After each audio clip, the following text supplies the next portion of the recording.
మన ఆకుని మురళి అన్నాడు. ఎన్ని మాటలు మాట్లాడి ఏం చేస్తుండే. ఇలా గురుకుల పాఠశాలల మీద ఒక్క మాటన మాట్లాడా, గురుకుల పాఠశాల గురించి ఒక్క మాట అంటే ఒక్క మాట అన్నాడా. ఇవాళ ఇష్టానుసారంగా బూతులు ఇట్టినటువంటి నేపథ్యం ఉండే. మరి ఎందుకు మౌనంగా ఉన్నాడు, ఎందుకు మాట్లాడలేకపోతున్నాడు?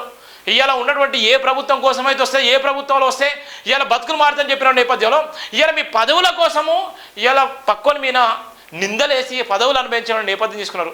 ఇవాళ మౌనం మేధావులు ఎక్కడ బయలుదేరాలి, ఎందుకు మాట్లాడలేకపోతున్నటువంటి నేపథ్యం ఉంది ఆకుల మురళి. కొత్త టీచర్లకు ఇదైతే చూసినాం కదా, ఇక మంత్రివర్గంలో ఇక దసరా నాటికి కేబినెట్ విస్తారన్నట. మరి దసరా నాటికి కేబినెట్ విస్తారంటే మళ్ళీ పోయి వాళ్ళ మోకాళ్ళ చిప్పలు కడుగుతారా, లేకపోతే వాళ్ళ దగ్గర మోసేతి నీళ్ళు తాగుతారా? ఇక మాదిగా సమాజానికి అర్థం కావాలి. ఈ వీడియోలు అయితే గట్టి షేర్ చేయండి. ఇప్పటికైనా రగిలిపోవాలన్న నేపథ్యం కూడా చూస్తున్నాను.